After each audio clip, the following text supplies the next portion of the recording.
Thank you. So these are my disclosures. I've never received any funding from the pharmaceutical industry or any industry really that is not aligned with, fundamentally aligned with patient interests. And I like to keep my conflicts at a very minimum, so much so they can do graphic design on this slide and they don't need to update it for my talks. So I'm the principal investigator on a study of a ketogenic diet for bipolar disorder funded by Bazooki Group. I'm the co-Ian workstream lead on the UKRI MRC Metabolic Psychiatry Hub, which is newly founded. And I lead workstreams on 2 Wellcome Trust projects. And I'm also diagnosed with bipolar disorder type 2, which has informed my research from a perspective of lived experience. So I had a somewhat unusual journey to becoming a scientist. I wasn't always a scientist, and I was someone who lived with bipolar, and I really struggled to survive this illness, and this is what led me into science. So in my 20s, I tried to understand what bipolar disorder was, and having these extreme emotional swings from severe depression and suicidality into hypomania. And the only way I could conceptualize this and to deal with it was through creative arts. And this is how many people with mental illness try to understand their illness, is to try to express it in some way through the arts. I worked at the BBC in Scotland, and I had these very severe periods of depression and hypomania. And going through these, I knew there was something different about the way that my brain was working, and that it was going to be quite hard to survive this, especially working in a kind of consistently productive environment. And when I looked for help from psychiatry and from mental health specialists, I was told that the root of this is an imbalance of neurotransmitters in my brain. So the reason I would have to be at home and could not leave the house for weeks on end and be suffering from these suicidal thoughts was because the neurotransmitters in my brain are different to a normal person's. And everything could be great in your outside life, but because your neurotransmitters are imbalanced, then you can't function like a normal person. You can't have normal emotions. And this is just how I understood the illness. So I decided, okay, I'll try and raise awareness about this. I'll try and write about it. I'll try and understand it. And at the age of 21, I was signed to Universal Music by the president of Universal Music, Darkest Beast, as a recording artist called Kid Adrift. And I wrote music about neurotransmitters, which is hilarious to look back on. And The Guardian rightly made fun of me for naming songs after neurotransmitters. My second song was called Oxytocin. But it was really a period in my life where I really knew that I could not survive this kind of level of energy deficit and then surplus, and I needed to find a better way of understanding this, but I couldn't find any answers in science and medicine that were helping me, and the medications were particularly difficult, and there's really nothing that tells you that you're going through a hypomanic episode rather than waking up and seeing this in the newspaper the next morning. So I really had a very unbalanced period of life where I was going through severe depressions and suicidality, and then having hypomanic episodes, and we since reconciled. I'm sure he doesn't remember me. But nonetheless, this kind of sharing this experience resonated with a lot of people, and I think a lot of people that listened to the music I made were people with mental health conditions, because they recognized this dynamic and that the treatments weren't very good. They have severe physical side effects, and they're really difficult to survive. So the next kind of, so I kind of subscribed to this neurotransmitter paradigm, but I always knew there was a deeper issue to this, and I was trying to find ways of explaining this and understanding it.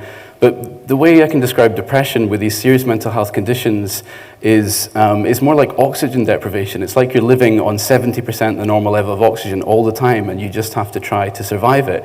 And the blood markers actually show effects like this. There's an increase in lactate in the blood. It's as if in depression you've been running a marathon and the lactate is building up in your bloodstream because you're so compromised metabolically to this condition. So there's really something deeply physical about these states of depression that aren't just to do with mood. They're to do with your whole physiology going into a state of crisis and emergency that it's trying to survive. And we don't know what that state of crisis is yet. And this is what we're trying to understand. I then went on to work for Harry Gregson Williams. He's a film composer. I became his assistant. He was the assistant of Hans Zimmer, and I worked for him. But during this time, I became, unfortunately, more and more suicidal. And I was out in Los Angeles working for him, and I was going through what I would now recognize as hypomania. And I ended up in a very severe car crash in Los Angeles, and I came home to the UK.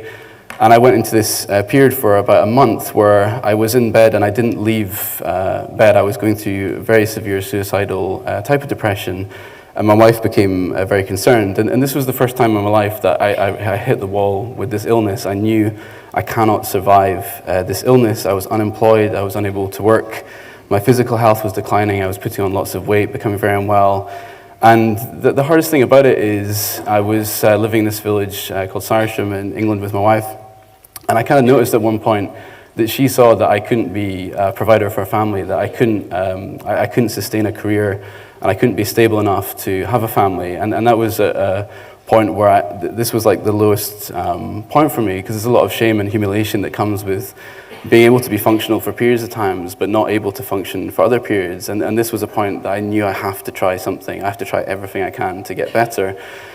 And so during this time, I had constant suicidal thoughts. We moved up to Edinburgh, and we lived on a 5th floor balcony. And it's really, when you go into suicidal depressions, they come very fast, these thoughts, and they're very compelling. And they tell you just all this can be finished. You don't have to worry, like all this pain and suffering can end if you just jump off your balcony. And so I was looking for some way to get out of this, and there was a lot of very, very dark moments during that time.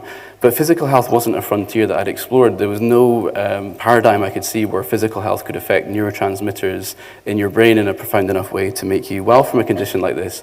So it was really my family that saved my life. My father and my wife stuck with me during this time. And my father was a doctor and a scientist, and he was explaining to me that you're experiencing a mental health condition. This isn't just a mood, this is about your physiology, and there's something that needs to be understood about this. So I decided to try an Atkins diet just to lose weight. I did it purely to lose weight with no expectations of any mental health effects whatsoever. And within about 2 weeks of doing this very strict Atkins diet, I remember sitting on the bus one morning, and for the first time in a very long time, my thinking was very clear and calm, and I was realizing that something was different in my brain. And I remember looking out at nature, and for the first time I felt this kind of happiness that's associated with looking at nature, just a ripple of positive feeling that comes with looking at nature. And I hadn't experienced this in so long that I couldn't remember what this was. And I realized that something was different in my brain, and I didn't know it was the diet at the time. I was doing the diet for completely separate reasons. But over time, I started learning about ketosis, tracking my ketones, and over a year, I tracked them and saw that my mood was correlated with my ketone level. I lost over 40 pounds of weight, and the depression reduced so much that I didn't know it was possible to feel like this or function like this. For the first time, I had energy to get through the day, to interact with my family, to do the things that I need to do. So I decided I'm going to spend the rest of my life trying to understand what this is. And for the past 8 years, this is the only treatment that I've used for bipolar disorder is a ketogenic diet. It's been more effective than anything that I've tried. So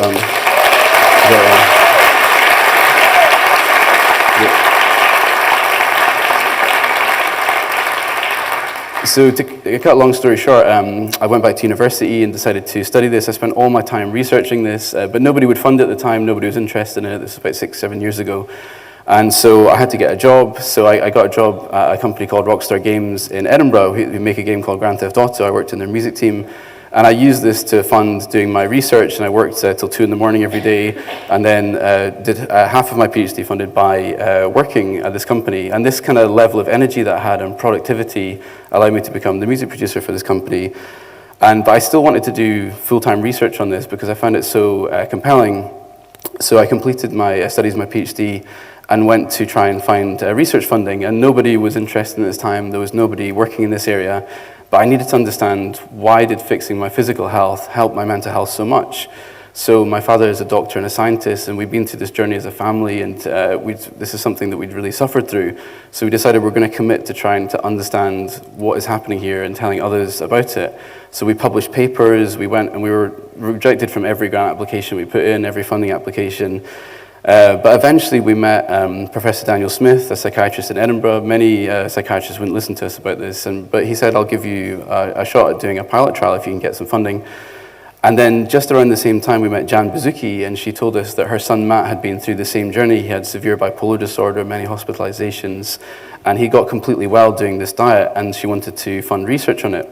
So this is how we came to this pilot study, and Matt Bazuki and I started this podcast called Keto Bipolar, documenting people's experiences with this. So where did this all start to go wrong in mental health? How did we get to this stage where at least 1 in 3 people with bipolar will attempt suicide? Imagine if you lived in a village where 1 in 3 people want to kill themselves, you'd say something is wrong with this village, there's something not right here, but this is what it's like to live with bipolar disorder. So in 1885, there was Sigmund Freud was a neurologist by training. He wanted to understand the biological basis of mental illness. And so he worked in Jean-Martin Charcot's lab, which was from the Emile Kraepelin School of understanding the biological basis of mental illness. But he really gave up on that. He says, we're not going to understand this, we have to pursue psychoanalysis. And psychiatry went down the route of psychoanalysis because it couldn't understand mental illness through biology at that time. And this led to a split between neuroscience and psychiatry, and then later to physical health and mental health as completely separate disciplines. In the university structures, they have different departments, different funding streams, and it's really isolated and segregated these two areas of medicine. And so this stalled progress in new treatments. And then it led to this inevitable situation, whereas if you see the body and brain as completely separate, you're going to have mental health treatments that externalize harm to your physical health. So many of the medications that we use in psychiatry are very damaging for metabolic health. They lead to insulin resistance, weight gain, and I think Rachel Brown is sharing more about this in her talk later about how difficult these medications can be. So we know there's an epidemic of metabolic syndrome, but there's also this epidemic of mental health. Nearly 1 billion people are living with a mental disorder, and they're the leading cause of disability, causing 1 in 5 years live with disability. And people with mental health conditions die 10 to 20 years younger than the average population, and due to physical health conditions, heart disease, cancer, and so forth. So metabolic dysfunction affects every organ of the body so profoundly. So why would the brain be isolated from this in some way? Why we have descriptions for how metabolic dysfunction affects every other major organ, but the brain has really not been looked at, and we don't have a name for what metabolic dysfunction in the brain is. But it seems like surely this is affecting the brain. The brain is not isolated. These fantastic things called necks, I'm not sure if you can see here, it seems to connect the brain and the body in some profound way, and a very underrated part of the body. So there must be something that is happening in the brain as a result of this metabolic dysfunction. And actually, if you really look at the science, you would suspect this would have more effect on the brain, if anything. It's one of the 3 most metabolically active organs in the body. And it's 2% of the human body weight, but it uses 20% of the oxygen and therefore calories burned by the body. So it's one of the most metabolically active organs in the body, so it's highly sensitive to energy deficit. And neurons are really only working when they have enough energy to function, when they're in a stable state of neurotransmission. When they have high energy, they can have neurotransmission, they function properly. But as they lose energy, they really start to collapse in their function. They're kind of a dissipative structure that needs energy to be in its normal functioning state. And they really cannot function when they don't have enough energy. They can't maintain membrane potentials, neurotransmission, and so forth.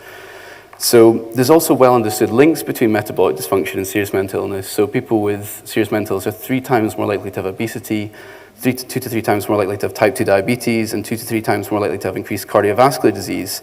And over 70% of deaths in those with serious mental illness occur due to preventable physical illness. So in psychiatry, it's been trying to grapple with this state that I described, the depression. It's like being deprived of oxygen. You can't function, there's inflammation, you're really unable to move or to think or to feel in any way. And it's always tried to understand what these kind of states are. And it went through several developments, like the moral treatment movement, where we kind of stopped throwing people out of society and said we should treat them with respect and dignity. Then there was physical treatments, somatic treatments like insulin shock therapy, electroconvulsive therapy, lobotomy. And I mean, these were incredible things to go through, and they could be helpful for people, and they still can be in terms of ECT and so forth. But they're really hard things to undergo for patients at that time when they didn't have abilities to make it less painful for people. Insulin shock therapy was a metabolic therapy, but it was very drastic to undergo. And then we went through this age of psychopharmacology, lithium antipsychotics and anticonvulsants. And then neurotransmission, everything shifted towards, it's all about neurotransmission because we have these SSRIs that we can use to modulate the levels of these things. And so the kind of locus of research shifted to neurotransmission, but it's not delivered the results. We still have very high suicide rates and major problems with the way we treat mental health, but there's not been a new paradigm that's kind of really advanced treatment, and there's been lots of published journal writings about this, that we need some way of moving this field forward to have better treatment. And I think what we're starting to see is the early stages of this transition from neurotransmission to studying neurometabolism. Viewing everything through the lens of neurotransmission, there's so many useful things that have been found, but it's not delivered the kinds of treatments that people need to survive these conditions. And I know this firsthand from experiencing it and from spending a lot of time with patients who experience these problems. So neurometabolism is a new field of research that's now reuniting this kind of physical health and mental health, this neuroscience and psychiatry that was split going back to the kind of early days of psychiatry. So our contribution to doing this is we carried out this pilot study funded by the Bouzouki's of a ketogenic diet for bipolar disorder. And I've published papers in Nature Molecular Psychiatry about why we think this represents a shift from neurotransmission to neurometabolism that I'll cover. So in this pilot study, the first question is, can people with serious mental illness achieve ketosis and sustain ketosis? And they can. In fact, they're in ketosis 91% of the time throughout the study. So there's a lot of skepticism about whether people would be able to adhere to this in the long term. Is this possible? But they're achieving very good levels of ketosis over this 8-week period. And this is thanks to Helen Grossi, our dietitian, who did a fantastic job. She's an NHS epilepsy service dietitian. And she delivered this to the patients along with Ivana, our master's student. And so we saw the kind of physical health improvements you often see in ketogenic diet. These are people who are taking psychotropic medications that cause them to have significant weight gain and metabolic dysfunction, and they lost 4.2 kilograms on average, and 19 out of the 20 participants lost weight over the course of the study. The maximum weight loss was 22 pounds over the 8-week period. And it's kind of just accepted that you can't get people to really substantially lose weight when they're on these medications. So this was fantastic to see that even on their normal medications, they can lose weight quite comfortably, and they decreased their BMI by 5.3%, which is a reduction of the risk of all kinds of cardiovascular problems. They reduced their systolic blood pressure by 7 units, and over half achieved what we consider a clinically significant reduction if sustained. Mean diastolic blood pressure reduced as well. And there was also other parameters that didn't reach statistical significance of reduced glucose, reduced HbA1c, insulin, and so forth. So then we tracked their mood every single day and their ketone level every single day, and we looked, is there any relationship between, the null hypothesis would be there would be no relationship whatsoever. Ketones have nothing to do with mental health. There's no link between metabolism and mental health in this way. But we did see a relationship between their daily mood measures and their ketone levels, and they were highly statistically significant. You can see there's a relationship between ketones and mood. As ketone level goes up, mood improves. As ketone level goes up, impulsivity comes down. As ketone level goes up, energy increases, anxiety decreases. And these are euthymic patients. They're not in a state of depression or mania, so we were doing this to establish safety of the trial and of the intervention. But you can see even in euthymic patients that their mood seems to shift according to ketone level, and we've never seen that before in psychiatry, that you can measure something that would shift someone's mood on a daily basis. This is thanks to Dr. Nicole Needham and Professor Saturnino Luz, who carried out this research. So when we asked the patients, at the end of the trial, about 1/3 of the patients, we had a washout period where we said, we come off the diet now and we'll find out what happens and measure how things change. And over 1/3 of them said, we're not coming off this diet, this is really helping us. So we asked these patients, what are you experiencing that means you would not want to come off the diet? It's very unusual in a clinical trial for people to not go with the protocol this way. So we asked them, and this is one of the patients from the trial. Everything I've tried, over the years since my diagnosis has not kept me in balance. It's been, so when I started to get into ketosis, it just got better and better. It to the point where it was night and day. I had pains and aches that went away, but I got my brain back. It's like I got my brain back. So I had issues with memory when I'm feeling ill and unbalanced, anxiety. Just those things just went away. I liked who I was. I liked how I could think again. It gave me, and I said this to somebody, said I've got hope. Like I was losing hope as I get older. That things were just going to get worse and worse for me, and I was going to have more and more symptoms to deal with and more times of illness. And this has given me hope. And I remember at some point just sitting and having a cup of tea and thinking, I wonder if this is what it's like for most people. Wow. Okay. I'm just so grateful. I can't, I've never been more grateful for, anything, the fact that people are looking at this is just, it's a deep sense of gratitude. I was asking Helen about being a dietitian, so maybe it'll be that. And that's how major the impact on me has been, like completely life-changing.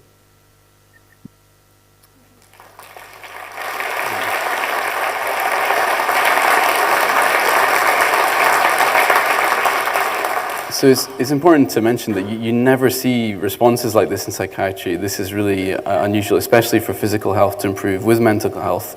So when you speak to a real patient, I was talking to Erin Bellamy about this morning, that when you're not looking at data, but you're just looking at the person in front of you, and you can see they're well, they're healthy, they're thriving. And so the participants, they keep in touch with us, they continue to do the diet and to thrive and to do well with this. And I think this is something that has to be researched now. Like, we can't see responses like this and not go further into understanding this. So this is an example of one of the patients from the trial, another patient who did well with the diet, and you can see this kind of concomitant improvement in physical and mental health, and this is a new paradigm. We're not trading their physical health for the mental health, but we're having both improve at the same time. They lost 22 pounds, reduced their insulin resistance, reduced their BMI, reduced their blood pressure, and their depression scores and psychiatric scores all reduced. Young Mania Rating Scale had a 1-point increase out of 60, so it's not significant. But the broad picture is that this person has substantial improvement in their physical and mental health. And what's really interesting is that the ketone level you can see is correlated to their improvements in mood and energy and reduction in anxiety. And if you draw these out as time series, like you can see on the maps here, as the ketone level, it does appear that the ketone level, as it increases, the mood symptoms track along with the increase in the ketone level. So as their ketone level goes up, this is when we start to see the mood improvements. And we need to do a lot more research in larger numbers on these effects. This is a small pilot trial, 27 patients, so we can't say anything conclusive about how this works. But this is to give initial ideas for future research in large RCTs. And similarly, the inverse relationship with anxiety, as their anxiety, their ketones went up, their anxiety came down. And you can see the opposite relationship. As the ketone level comes up, the anxiety comes down in this patient, and they continued the diet at the end of the trial. So these are really interesting indications. We can't say conclusive things from a small pilot study. That's not the purpose of a pilot, is to provide hints at further research and establish the field.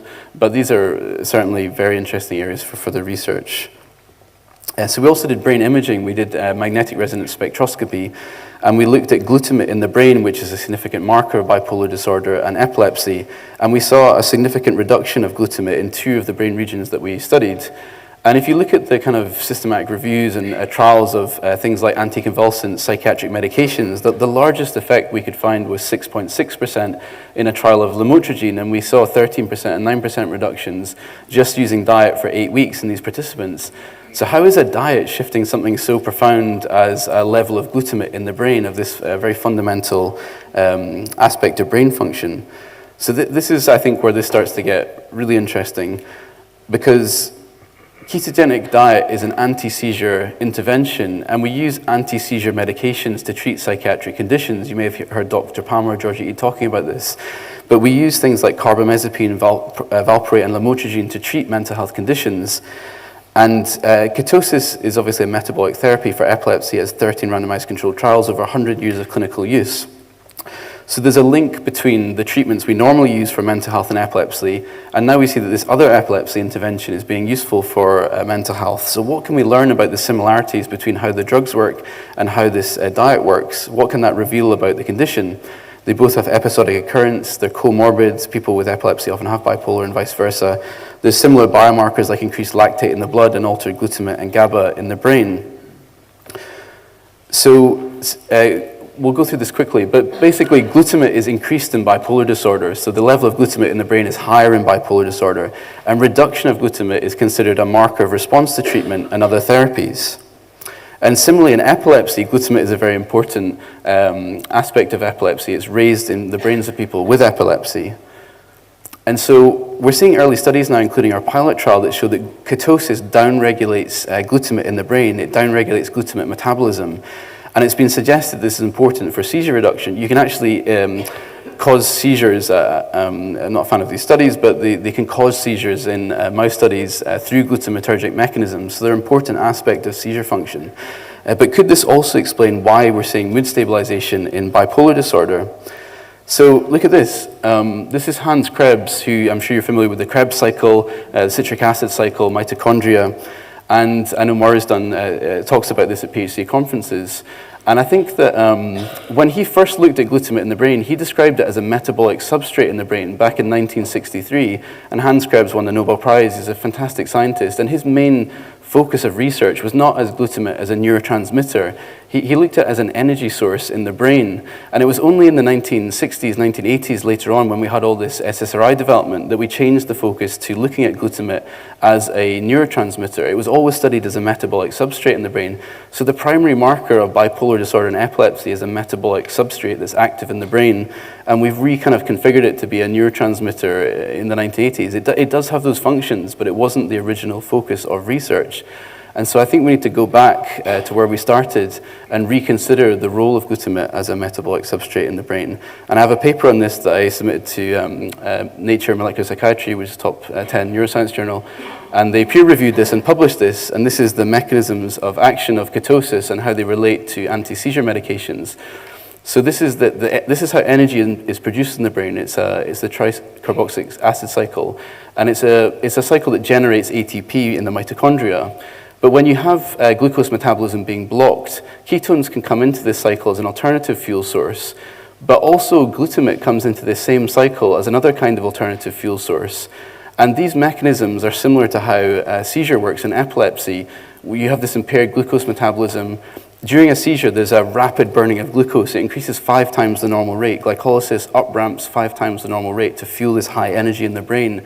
And this is like what happens in mania with bipolar disorder. And you get this, and it uses this glucose to create glutamate and fuel it into this cycle because the normal pathways are blocked.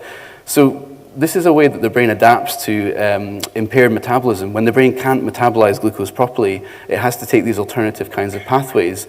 And this has now become a major burgeoning area of research that I think will become very interesting in neuroscience for the next 10 years. So Stanford have also created a trial. This is a 4-month ketogenic diet where 79% of participants had clinically meaningful improvement.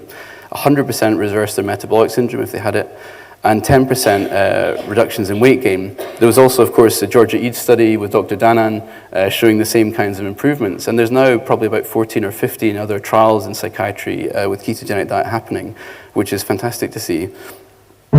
So I'd like to quickly play one more patient experience, which is from someone on our podcast who had the same experience as us with ketogenic diet. We actually wrote music for this to describe her experience. I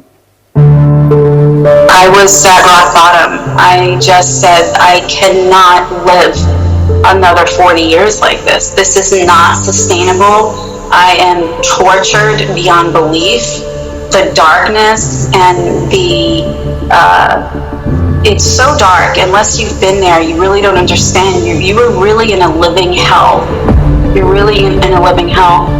And I started to plan. Honestly, I started to shop for my urn.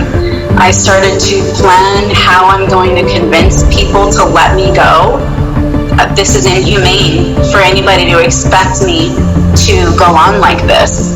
I still get a little upset. I get very upset when I hear people calling those who have, unfortunately, taken that path and committed suicide, oh, they're so selfish, and they're so this and so that. It just drives me nuts. I'm like, you have no idea.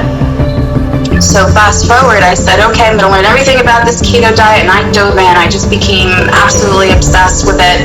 Couple weeks in, I don't even think it was weeks, I think it was a matter of 10 days. The lights went on, you know, I think you said that. You're like, the lights I started to just feel different. I was not in the same hormonal and chemical body anymore, and I could feel it. It was totally uncharted territories. I'd never felt anywhere near normal or anywhere near functional my entire life. Couldn't hold jobs, didn't finish school. Like I said, was also diagnosed with agoraphobia because I barely left my house. So like I said, within a very, very short time, I started to lift out of the depression. I started to leave the house. At that time, I started to actually get back in the gym. That was over 4 years ago. And since beginning keto, I've never had a bipolar episode since I started keto, period, hard stop. Okay? This is 41 years of hospitalizations, medications, trauma, homelessness, agoraphobia, learning disabilities, on and on and on, okay? Started keto, have not seen bipolar since.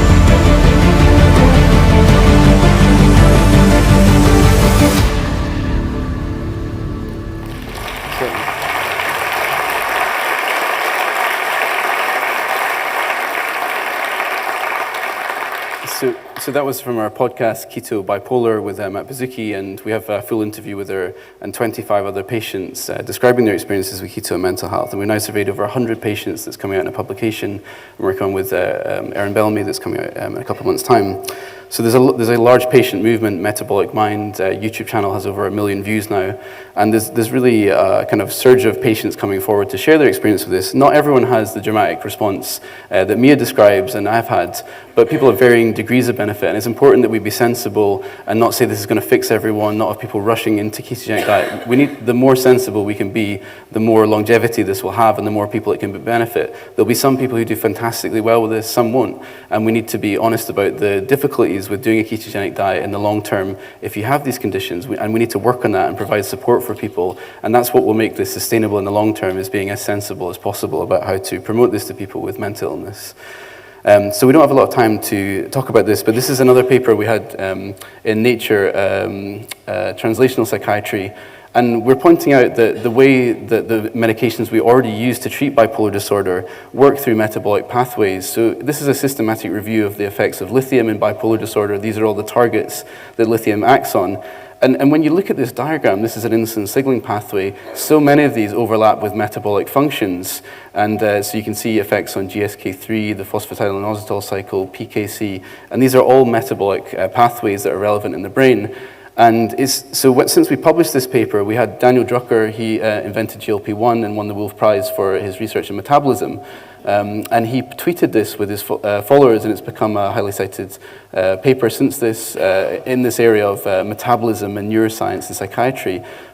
And there's also people that have cited this paper and done experiments on it, and they tested lithium responsive neurons from people with bipolar and non-lithium responsive neurons, and they identified this insulin signaling pathway as the relevant factor in how lithium reduces excitability in the brain in this study. And these are all the studies that have been done since we published this paper, showing that lithium has effects on glucose metabolism and insulin signaling in the brain. So there's really a lot of interest in this now.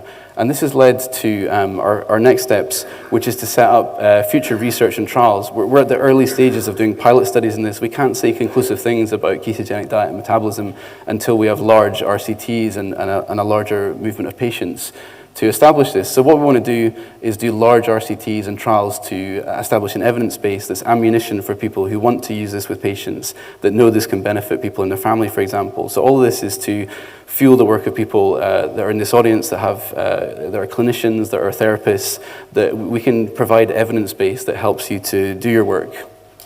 So we applied to the UK MRC, which is the largest funder of medical research in the UK, with Bazuki Group, and we're setting up a hub for metabolic psychiatry at Edinburgh University, and this is to generate as much data and information about this as possible, and all these papers will be things you can take to psychiatrists, you can take to meetings, you can use this to kind of explain the importance of metabolic health to patients and to clinicians. So I hope this will accelerate all the work we're trying to do to bring attention to this.